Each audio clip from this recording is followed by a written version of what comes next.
Hello, welcome. I'm Helen, Authentic Discovery, and this is our this week's Speak Your Truth conversation with the beautiful Simbi. I could gush about Simbi for Oh, hello, to be please. fair, but I'm going to let Simbi introduce herself to you. So, Simbi, would you like to tell us who you are and about yourself? I'm not on mute, am I? So No, no, you're on. no, Please hi, connect. I'm Simbi. I need to be formal and say surname Simbi for Lauren. I'm always not sure what to kind of how to introduce myself because in terms of like my professional practice or which kind of informs kind of who I am as a person or who I am informs what I do professionally. So in professional context, I mainly do things around community development. So that involves working children, family, young people in communities. And yeah, I'm glad to be here chatting with Helen. So yeah, we don't see each other very often, so this is kind of it'll be a bit chatty, maybe. Who knows? We'll see. I Let's have go. to restrain myself when I know people, or I get too excited because I've been told, like I've asked for feedback, and it's like you talk too much, and the conversations are about listening. So I'm hoping to listen and learn something. I mean, I've known you for some time, but I am definitely hoping to learn more about you. And as I hope that other people do, and yeah, it could get chatty. So, Simbi, you said that your work is around community development. Can you expand on that a little bit and tell us? Like, I'm aware of one of your projects, which is the glue. But I know that there's other Blue projects. Collective. Yeah, the glue collective. So perhaps even just start on that, because especially I think in these uncertain times, people are going to want to start thinking about their own food source more than they probably have. But I know that Yeah. it encompasses play and children and how there's growing things, there's building things, there's all sorts of things within it. So do you want to tell us a little bit more about that?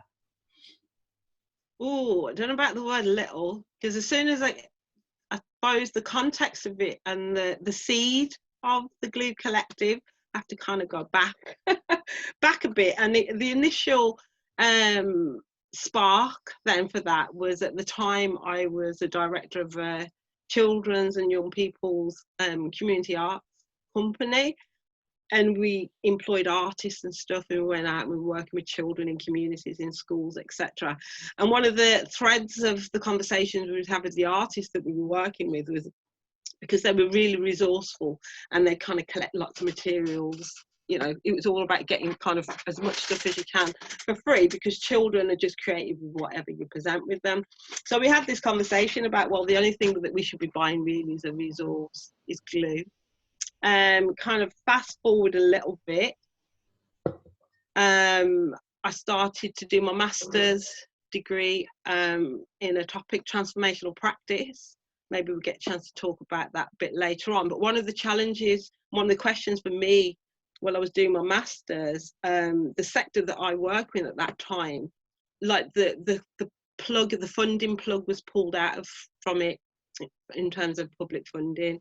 So play work sector, youth work sector, community development, all these things were financed by the state, by the local authorities, and that money just went kind of overnight in some areas. But us as practitioners, that's who we are, that's what we do, that's what we're trained to do. So it was like, well, how do we go forward? What does the future look like? What does the future look like if we've got no funding? Because the people who kind of the beneficiaries of what we do, they're still there, they're not going anywhere. Children, young people, families, they're still kind of what we do, they're not going anywhere. So that was kind of how the Glue Collective came about a bit, because it was a night thinking of something that could earn us an income. So, we are a business, but what does that business do in terms of our values and who we are? So thinking about that. So some of the key things for me and what my experience has taught me, that people benefit from being in the outdoors. So I knew I wanted to do something that connected people to nature. And so that was quite an easy transition to then start thinking about food. and growing food. And at the same time, looking at that commercially, the initial idea was about having an allotment box. So people like the idea of having access to kind of fruit and veg, but they're not that keen on growing it themselves. Not everybody wants to. And it was my nephew actually who gave me the idea. He said he was thinking of setting up a window cleaning round one day. And I thought, oh, that would be, you know, something like that, where people could have, they could buy into a service contract, and they could learn about and grow their own fruit and vegetables, but it would also give an opportunity for people to develop skills to be able to maintain and service those boxes. So that was like, yeah, that was the seedling of the idea, and we went from there. And then the magic happens. You get excited about just the concept and what it could be, and then I saw an offer for some funding, a grant. It was to explore ideas. So I was like, great. Like, you didn't have to have anything, you just had to have an idea. And I was like, I've got an idea. And so yeah, that was the School of Social Entrepreneurs, and I think what was that, about 2014. And yeah, so I sat with the panel and shared the ideas, and then they took me onto their program, which was great. So that gave me the space to understand a little bit more about business, marketing, and all the stuff that goes with that, and how this idea, would it work in reality? And again, part of that was then you become part of another network, and through that network then we had the opportunity to have access to land, community land, and that's what we needed. I mean, if we were doing a growing project, we needed a growing hub. We had some ideas about that, but then it was kind of one that was just gifted to us. I got an email from someone one day saying, oh, I've got a piece of land here that I'm not doing anything with. Do you want it? And it was kind of like, what? Okay, let's talk, let's play. And you've visited us on that site. That's up in Northfield in Birmingham. Yeah. So we're still there, and so it's great. But that also is very flexible. The site in Handsworth. Yeah, Handsworth. Yeah, there's a site in Handsworth that we helped clear. That's still there. That's a thriving community hub. That's now evolved, and that's become a community interest company. So that's great. That's going from strength to strength. The site in Northfield. Do you? I can hear myself coming back through your computer, I think. Do you have like a market garden that you sell the produce, or do you give the produce? Because you, as much as you do the allotments in the boxes, do you sell the produce then to the local community, or what happens with is there excess produce? That's the first question. No. Partly because I think there is, and again, that's ideally that's what we're working towards. The challenges are that we're kind of looking at is kind of training. How do we kind of skill people up to be able to deliver the boxes? But also then the site, once we got on the site, then things kind of evolve in that way. And then I said initially, the initial thing was about connecting people to nature. So that site then, because where it is, it's a secure site, but children can kind of get in from different angles and things. So we needed to make it a child-friendly space as well. So as I say, yeah, the one in Northfield. So making it a child-friendly space. So we've built a mud kitchen there. There's a wooded area where we can put up rope swings. So last year we did a lot of nature play projects as well. And so we're able to invite children, young people and families in a whole range of different opportunities. And so the Northfield site is more of a hub for bringing people in. So, you know, working with women's groups, working with people who are recovering from substance misuse. So it kind of, just that whole thing about being in nature, and because it's a garden site and we've got growing going on, it's really nice, and people get to do lots of things on there. So it's not just a growing project. And I think the growing bit so GLUE Collective, GLUE stands for growing and learning in urban environments. So I think the growing, it's not just obviously about growing plants, it's about growing people and growing people's confidence, growing people's skills. So yeah, although we do still kind of do a little bit of growing, it's not as commercially viable yet as we'd like it to be. But with the current times that we're in, I think that's something that's not going away, and it's how we kind of partner and work with other organisations and work with other people to kind of make that more of a focus for people to kind of think about where their food comes from, and encouraging people to kind of do more stuff within their communities, within their homes around growing food. Yeah, I think, I suppose with what's going on for myself, so I'm not in an urban environment anymore. I am in a rural environment, but definitely that idea of like, with the lockdown and all of the things that can arise from that on a physiological, psychological level, I'd say there's quite a few people who are like, I need to be growing my own food. I need to be, and so I should imagine that will, in itself, once everything eases off, people are still going to kind of like, I think I might still grow my own salads, even if that, that there will be an expansion of that. And because I've known you for some time, this project didn't surprise me about you, because when I first met you, it was about creating something new, something that didn't exist, and this is going back quite a few years now. So I know you to be someone who is a motivator of identifying a need and then seeing ways of filling that need. But what is it? What inspired you to begin that path? I mean, I'm even aware that your mum's into that as well. So, but and I'm not saying that it was down to the lovely Rita, but what was it about? What inspired you to? Because it's just this life of generous giving and finding ways of making sure that people have what they need. That's from the outside looking in, I would say. That's what I see. So what inspired you, or where did that... Well,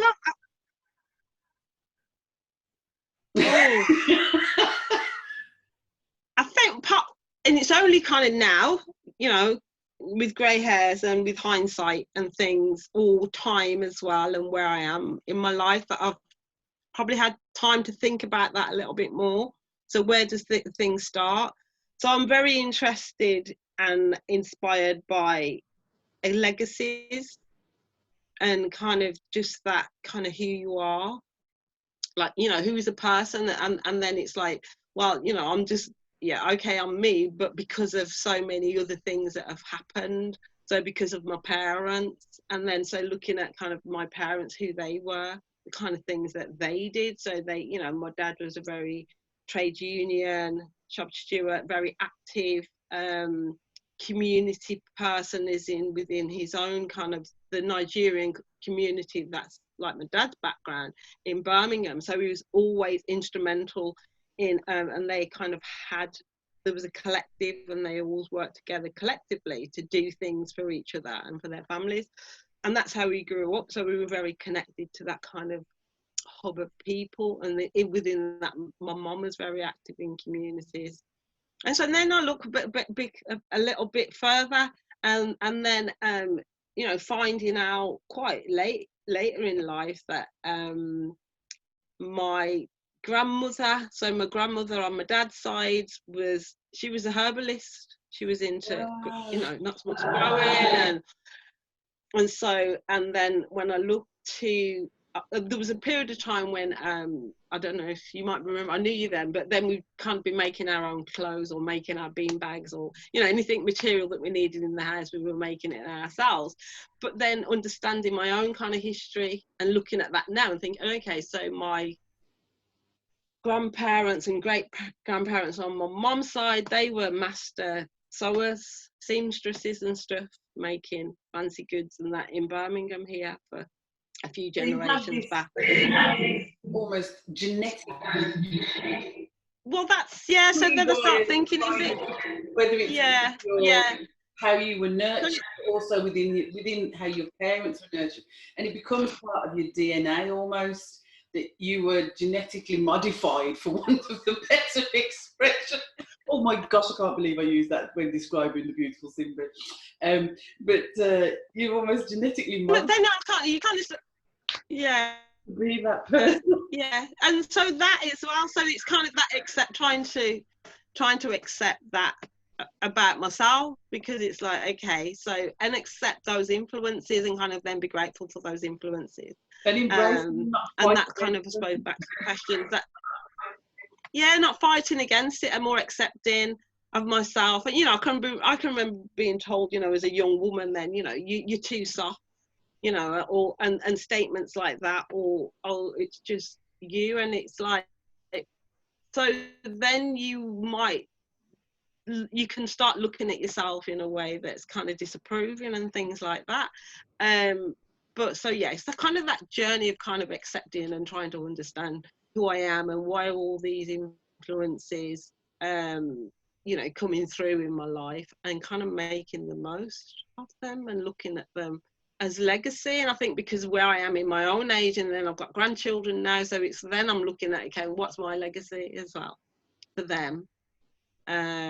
So, and what do I need them to know about me? And I want them to know and understand the things that I value, that are important to me. So you've kind of And I want them to see me doing the things that I genuinely feel that, yeah, that are useful. Yeah, my next question is Sorry, Helen, we're breaking up a bit. yeah, but I think there's a delay on us as well. I'm hoping that it comes together wonderfully with technology. But so when you're talking about who you are and legacy, is that one of the grandchildren? I'm being disturbed now. Is that your grandchild? No, Looks like Abby. youngest one. The Yeah, young. this is Abby's daughter. It looks like Abby. I was thinking this looks like Abby. Sorry. What was I going to ask? No, take a ball. That was it. You talked about. Sorry. No. Beautiful. It was like looking at Abby when she was a baby. You look at when you're talking about legacy and these things informing who you are. So, what have you learned about yourself? You know, what is this journey? Because you're saying that you've had time to reflect now. So, I suppose there's a greater understanding of you. So, I don't know whether there's a before and an after, but then that whole growth is a continual thing. But what would you say you have learned? I just realised I haven't turned my phone off. What have you learnt about you, especially like with people saying that you were soft, perhaps? You know, like there's some of the stuff that was said to you when you were younger that made you question. And where are you now, I suppose? What have you learnt about you now, and where are you now with you? I think I'm probably at that space where I'm accepting that, yeah, the learning doesn't stop and the evolving doesn't stop. So life isn't static in that way. So we do get the opportunities to pause. But wherever we're pausing, I think it's something new. I probably need to run these out of my room. A nice little sound. Yeah, but I think it's that. So I can't probably say, oh, this is where I am, other than accepting that I haven't been here before. There's a song in a line in a song somewhere, kind of saying that, you know, no matter how old we are, we've never been here before at this point in time. So this is a new point in time. This is a new now. And I think what I'm able to carry is the experience of that the time will pass, that the time we have now is important. But yeah, so, and the future, it's good to dream. You know, it's good to kind of have a vision and share that vision with others. And kind of feel confident about the direction as well, and think, well, and so that to have some direction in life, but accepting of kind of that can't be achieved that the way I suppose we vision something, or the way that we dream a better world, without it needs the actions and the intentions to happen today, now. Yeah. Everything that we're doing in life now. So I think that's where I am. So accepting that, you know, all those things, everything I do now, what I engage with, who I talk to, how you talk to people, how you respond to things, are really important to try and protect what's coming. Yes. Yeah. You've always you are one of the most amazing women to me. I admire you greatly. You've always walked with such poise, calm. There's been a confident centeredness about you that is just, you've always drawn me in, whether you've intended it or not. It is, you know. Oh, thank you, Helen. That's nice. My gosh, Sim, I just gush. I honestly, I burst where you're concerned, because I just think you are such a beautiful soul. I think the world was so blessed when you came to Earth. I really do. You blow my mind. But I suppose one of the things I want to ask as well, or to explore, is how you've got your upbringing in your family. But I'm aware that there's a deep spiritual side to you. There's a side to you that is deeper. It's and I can perhaps that's what draws me, is that whole connectedness of history, of spirituality, of you as you. You know, you aren't lost in all of these other things. You still shine through. So I want to ask you about that, but I'm not quite sure what the question is.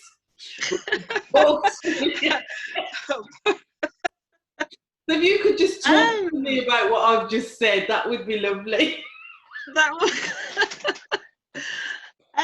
Interview yourself, Sim. Just get on with it. I don't know. The spiritual side of things, I don't know. I think again, early memories, kind of childhood, and I can remember vividly. I must have been about 8 years old, and just looking at the night sky and feeling stressed because the story.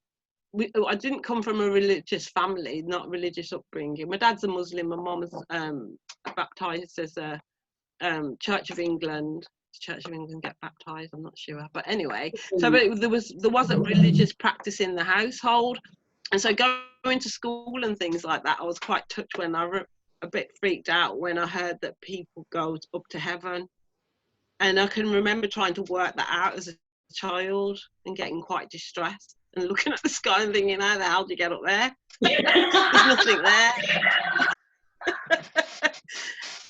And so I think there's always been a curiosity to understand things. And then I can remember as well schooling in secondary school when you did kind of RE, and there was just a moment, just one day when I was fortunate to go to a very kind of mixed school, and I remember one day everyone, all my classmates, they all had a religious teaching that explained to them and gave them kind of a guidebook in terms of to understand certain key things in life.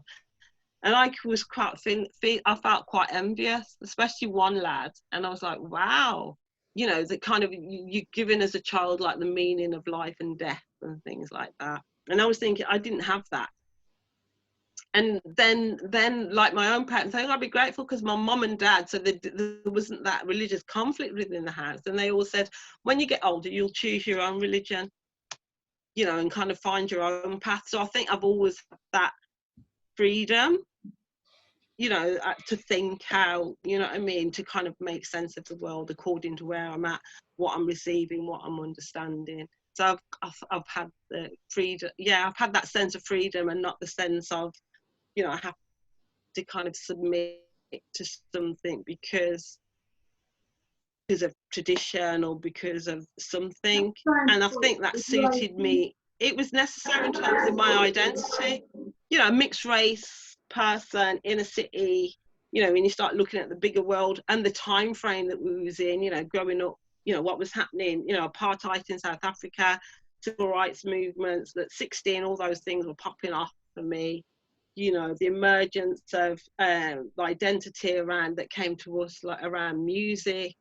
And so then that was just like, whoo, completely open to that. So completely opening to the messages of kind of freedom, justice, and those things. I was able to kind of absorb that without any, and kind of then start being able to question things as well, but question things about, well, how did we get to this point? And then you start thinking, so what's, you know, what do we do then? You know, we're learning about a system that actually has got a history and a legacy that creates injustice and creates disadvantage. So then you start becoming an adult and thinking, well, where am I going to put my energy? You know, what's going to help me sleep at night? And so I suppose that's the catalyst for the spiritual journey. And then, you know, you have children, and then they take you on another, reveal another dimension. Your spiritual journey has definitely, from what I've picked up from what you just said, your spiritual journey entwined with the practicalities of, okay, there is a spiritual element. What I'm hearing is there is a spiritual element that is mine to explore, but how do I put that learning into the benefit and in a practice? How do I incorporate it in a practical way in life? That's what I've just exactly. Say, yeah. I mean, I have learned something new because I never knew that, so I'm really, I knew I'd learned. So that's great. Yeah, and you saying it back to me like that, that's useful, because I think that's it. Because even like over this last kind of this period where a lot of people, well, you know, everything's shifted and changed for everyone in terms of how they're using their time. So yeah, it's great. It's given me more time to read and look at and listen to things, and looking at other people's spiritual practices and the disciplines, you know, as an outsider, and trying to, like, the things around mindfulness and meditation. And I do try, but then maybe sometimes I don't try too hard, and then I've had to ask myself why. And I think sometimes it's because, does it fit, you know, I'm trying to be honest with myself, does it fit with where I am? Does it fit with what, you know, what I'm, you know, does it fit with that vision? Does it, you know, is it me? Have I got that? And there's truth, and there's an element of truth, obviously, you know, that is all that, and it's there freely, and everything's free in abundance for you to kind of practice and feel good from. But it's still about my path, and I think that's what I'm realizing more. It's still about my path and me weaving that and making sense of those threads without letting things go. You know what I mean? So the things that have a value for me, that have fed me over the years, you know, they're still, I'm not going to let them go, and I can still rely on them to kind of keep me. Yeah, this time has, I've taken the time as well. I mean, it's one thing having been given this time, it's whether you take it and use it. And I do feel that for myself, on that spiritual thing, is that my children are now grown, so there's also that to it as well. Like, my energy doesn't need to be as practical as what it was in terms of getting up, cooking every day, making sure that even though I question whether I did the right thing on a spiritual level for my children in preparing them for a world that what I thought, and it's not what it is. So, but in terms of exploring that, taking that time to explore my own spirit, and you've just said something that's kind of resonated with me in, like, how does this fit with me? How does this be with me? Whereas, because I suppose, like yourself, we're surrounded by people who are very strict in their religious, what's it called? Dogma, not a dogma. In their like their practices and their teachings, and there seems to be this is where I kind of become a little bit like, because it's not that they're hardened. You know, it talks in scripture of hardening the heart, and I don't think these people that their hearts are hardened. I'm talking from my elders down to people, you know, all walks of life of people within their particular spiritual religion, and to me it's the old-fashioned word for religion, which is to live your life by a set of principles, rather than, you know, like now religion is totally used as a word to describe religious organizations, whereas to live a life religiously is to live by a certain set of principles. But some of these principles are there's no expanse in them, there's no There doesn't seem to be much area for it. Is what it is, and I'm not looking outside of that. If it's not here and there, then it's not real. It's of something else, and that I find that difficult because I was brought up with a very, you know, in a religious kind of way, and that still continues from my two things. So listening to you is quite freeing as well for me, to talk with somebody that didn't have that put into them as they grew, and then it becomes a choice. And I think that when you embrace something out of a choice rather than a fear of it, of upsetting that, there's a different energy that comes with it and a different freedom and liberation, because it's very hard to stop that tap tap tap if you're going to go to hell if you don't do this. And I think it's the listening as well it requires, because when you start, if you're in a place and you're not sure, you know, mentally, you know, you seek direction, and then being open. So you I think you're more open to receive from anywhere, you know, whether that's passing tree or whether it's somebody at the bus stop or wherever, because wherever you ask, you get. It come, you know, you get. And I think sometimes religious practice is a great guide. But yeah, so within that, so then I think but you have permission, I suppose, as an individual, you know, by right of being here, you know, occupying this space and this time, to kind of seek your own religious practice, whatever that is, to make sense, so that you don't miss kind of your cues, you don't miss the messages that you kind of need to receive, and you know, and accept the work, and come to try and understand and accept the work that you've got to do, and kind of, and I think all that kind of helps you kind of come to terms with your purpose, or the thing and your identity. I have a question, because somebody said to someone recently, and they said that if they believed that they had a divine purpose, it would literally overwhelm them. Do you believe? Do you believe? What are your thoughts on? Because you just mentioned purpose. Do you think that we all have a purpose? Because I do.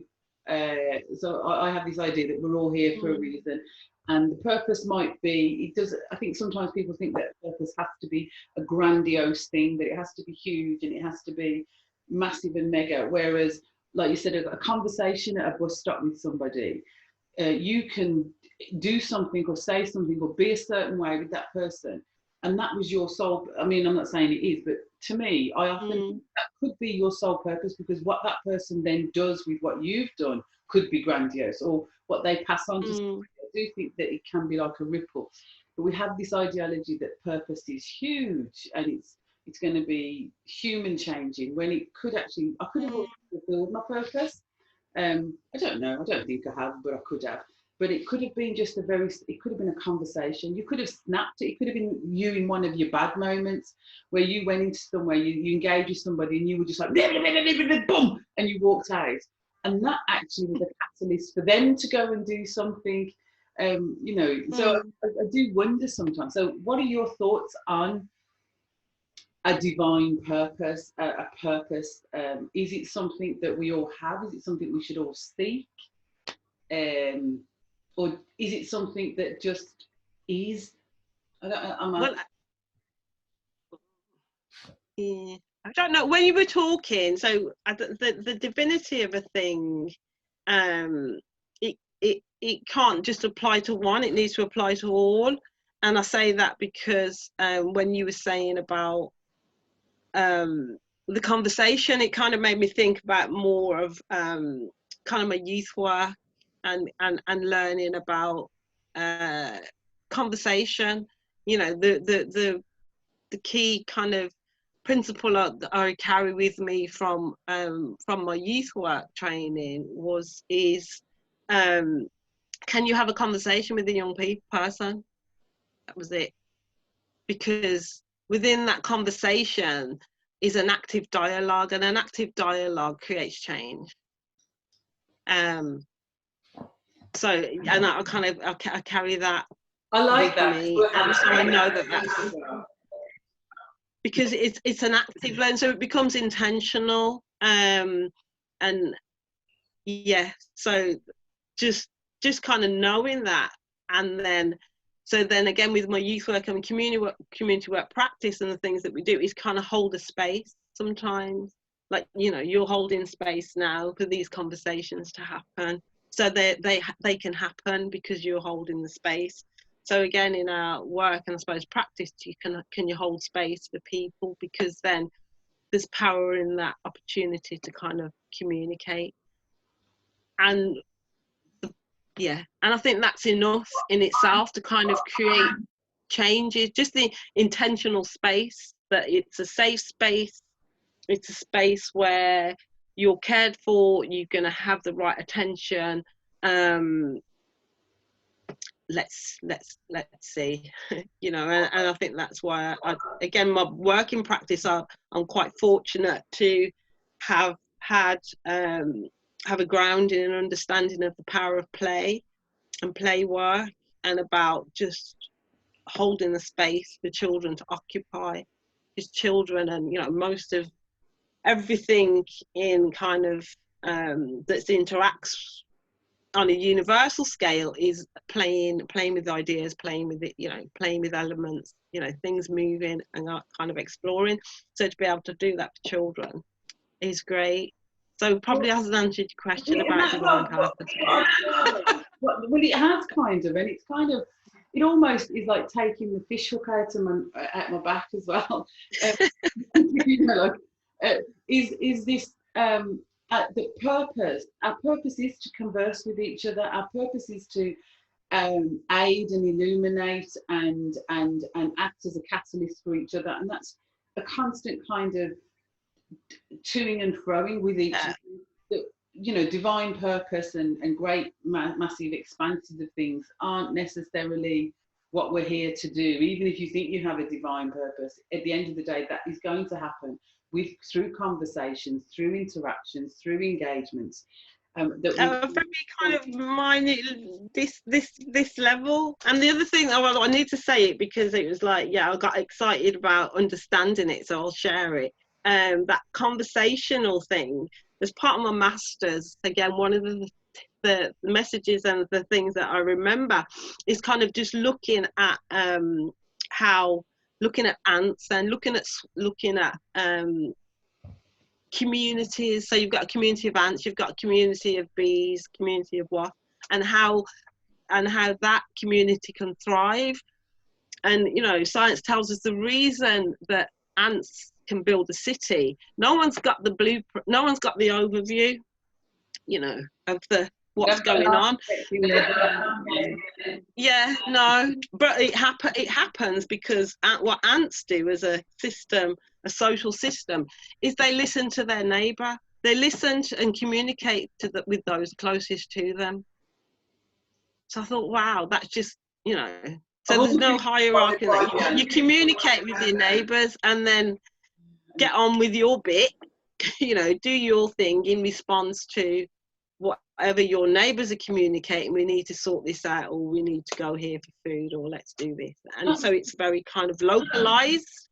So that again, that translates, and it helps me kind of make those connections in terms of the local community.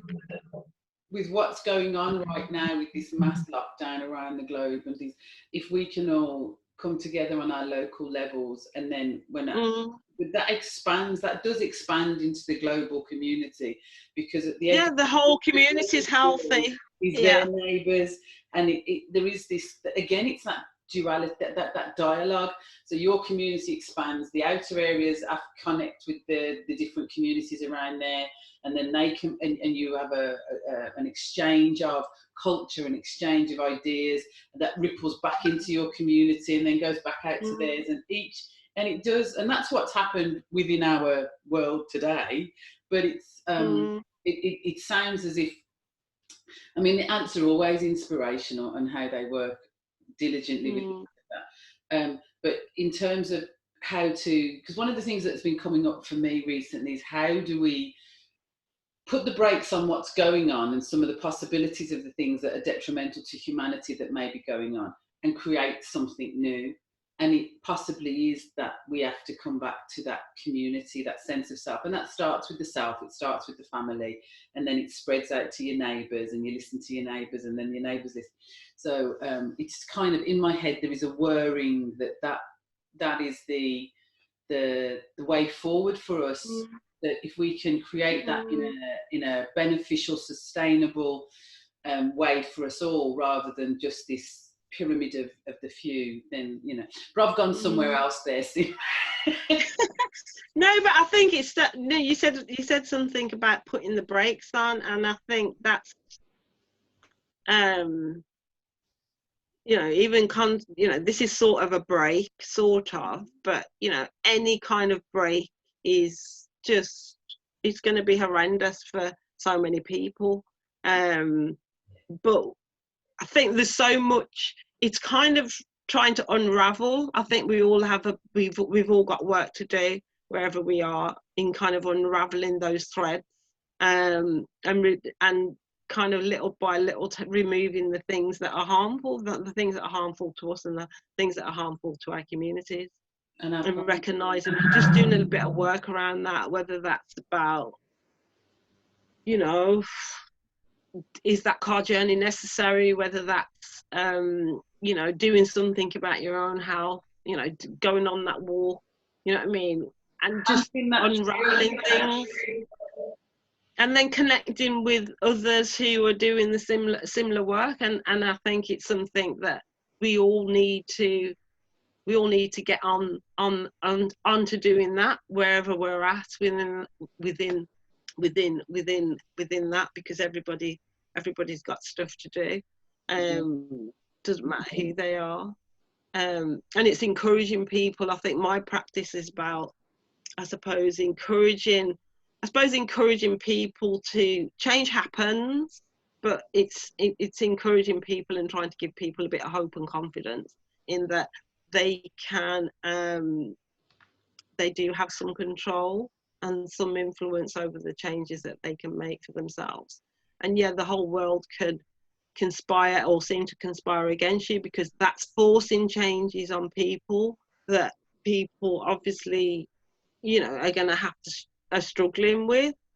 But it's okay. But that's happening anyway. You can't do anything about that. So it's like, how do you give people the confidence and the hope in their own ability to kind of make changes for themselves? Yeah. We shall work towards this. Yeah, we shall. What I know that it is a strange time, so, you know, I'd like to ask about your next 3 to 6 months, and I know this is really uncertain. So, what you have planned being completely put on the blocks? Are you looking at doing things online that perhaps you could do an online, one of you go down to the garden and you set yourself up in an online forum, or but what have you actually, what are your plans for the next 3 to 6 months? Because the thing with nature and growing and gardens is that they grow with or without your permission. So the garden will be doing whatever the garden wants to do. The garden will be fine. Yeah. Yeah. So I suppose a couple of things I suppose it's got us to think about. I mean, we did make, for Glue Collective anyway, we made a little video. We were asked to do a small commission, and that comes out on the 15th of May. There's a creative collective in Birmingham called Maya, and they asked us to make a contribution to their month-long events, and what we had to think about it. So we did created a little video, little blog piece on making a dream catcher. And the idea of a dream catcher is about, yeah, it's about looking at the stories, but it's also about kind of recognising that there's bad things go on in life. But in spite of the bad things, there's good stuff as well. So trying to encourage people to accept things and also look to the future. So yeah, that's a nice little piece, and that we kind of wasn't expecting that, so it was quite nice. And then that's got us thinking about for the next few months, doing a little bit more of that. So we've got a few different things that we can share with people, and just preparing the garden really to receive, hopefully by summer, when the weather's a bit warmer and families and people can move around a little bit, just making sure that it's in good order for people to kind of come and utilize the space and kind of get some fresh air and kind of just be out. So yeah, not masses of plans, just small steps, small wins. We're happy with small wins, and again, it's that responding thing. So responding to, I mean, that came about again. It was a request, so we find ourselves that kind of gives us a trigger to be active about different things, but also to respond to things as well, to respond to requests, respond to kind of new ideas and new ways. Remaining open how we might need to do things. Yeah, but it has got us thinking about, maybe doing more things online, instructional things, like instructional videos, how people can make things like yourself, like, you know, some self-care things. I definitely like to go forward with my particular growth, because I started to grow and I'm just looking thinking, you haven't got a clue, girl. I mean, but that's it. And again, it's fun. And I remember going back to getting my grant. I remember there's a couple of people from the School of Social Entrepreneurs, and then the other people were bankers in their seats, and they were like, "Oh, so you do gardening? Oh, you're a gardener then?" I said, "I've got no idea about gardening." But I know there's a lot of people out there, and I still I'm learning a little bit. Yeah. And so sometimes when I'm talking with people who don't have a clue, they think I'm very knowledgeable, but there's only certain things that I'm confident in growing now. Strawberries, because they kind of look after themselves. Although I did kill some the other day. I moved some, and then I moved them to the wrong spot and they died. I've been and it's not happening. I've had for the first year this year, I've had my tomato seeds germinate and come up. So I'm happy, but will they last the season? Will they, you know, can I fend off the slugs or whatever else is going to eat them, or if I planted them in the right spot? So no, I mean, there's no, I think again, it's just the joy of observing things, because you've planted it, and I suppose we're fortunate. Yeah, we're fortunate. Again, I'm not reliant on food for the success of my planting, because if my family needed to survive off what I was planting, they would be very hungry. So I've got that. I can enjoy I've got the time to learn from my mistakes, and then, but on a serious note, but there's so much knowledge available at the moment, which is quite exciting, about growing and about growing in urban areas, you know, having fruit forests, having nut forests, just food in communities that's available for people. So I just want to connect really with people who are doing that. So I'll ask you when we make it happen more. You know, I do have a question. Did you link with someone who is doing a community garden? But that's not here for here now. That's for another time. Yeah. But if people wanted to get involved with what you're doing, and they wanted to connect with you about something, Simbi, where would they find you? How can people connect with you? With Instagram at Glue Collective. We've got a website at gluecollective.co.uk. I will put that information in below. I will do. Yeah, that's great. Yeah, pop in and say hi to us, or see what we're up to. So my final question: what truth would you like to share? Ooh. I don't. That's a hard one. As in, I think there's truth within all of us. There's truth in how we feel at any time. So yeah, I don't know. I think it's just that. I think that's what we need to have a little bit more confidence in the things that we feel for ourselves. So, Yeah. What I heard was you kind of honor your truth. There is truth in there. Honor it.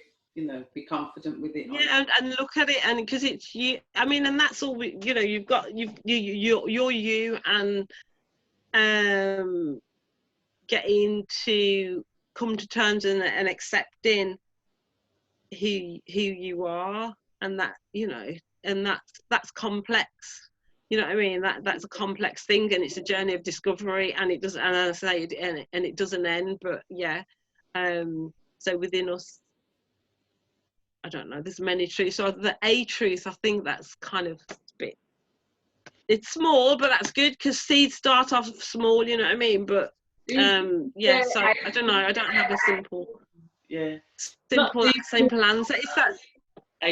Yeah, it can grow, but so I suppose like if anyone accepts that there's a grain of truth in all of us, and some people are able to manifest that in all its glory all the time. A lot of us are still kind of working away on feeding that truth and supporting it and being a bit kind to it, and that's cultivate our truth. Our internal truth. Honestly, I just anyway, if you could just hold on one moment while I just thank everybody. Thank you so much for watching this week's conversation with Simbi. I hope that you've enjoyed it as much as I have. She has always been a fountain of knowledge and love and just amazingness in my life. So I hope that you all were able to get a piece of that. So if you want to connect with Simbi, the details are below. And I also invite you to subscribe, like, share. If there's anything that I can do to help you, aid you in nurturing that seed of truth that Simbi spoke about, please do get in touch. So yes, so thank you very much. Subscribe, like, share, and all that jazz. And see you all on the other side. Thank you.